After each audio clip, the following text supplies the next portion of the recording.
કચ્છ જિલ્લા કોંગ્રેસ સેવાદળ દ્વારા ભારતીય સેનાના સન્માનમાં ધ્વજવંદન કાર્યક્રમ યોજાયો, જેમાં કચ્છ જિલ્લા સેવાદળ પ્રમુખ રાજેશભાઈ સોની, બિપિનભાઈ શાહ, કચ્છ જિલ્લા સેવાદળ મહિલા પ્રમુખ હંસાબેન ચાવડા, મીનાબેન ચાવડા, પીએમ મહેશ્વરી, અબડાસા તાલુકા કોંગ્રેસ પ્રમુખ અજીતસિંહ જાડેજા, અબડાસા વિધાનસભા સેવાદળ પ્રભારી નોતિયાર ફકીર મામ,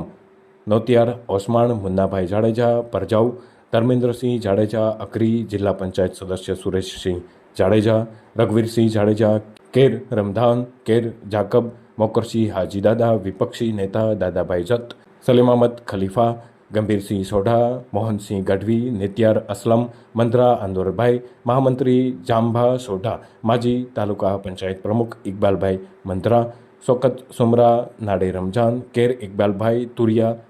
અબુ બખર, લગધીરસિંહ જાડેજા, અસલામછા બાવા જખો સહિત મોટી સંખ્યામાં કાર્યકરો અને હોદ્દેદારો જોડાયા હતા. રમેશભાઈ ભાનુશાલી, નલિયા, અબડાસા, કચ્છ.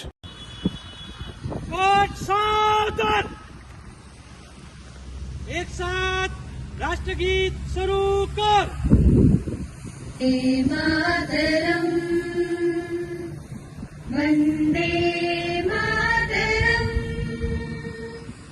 सुजलां सुफलां मलयज शीतलां शस्य श्यामलां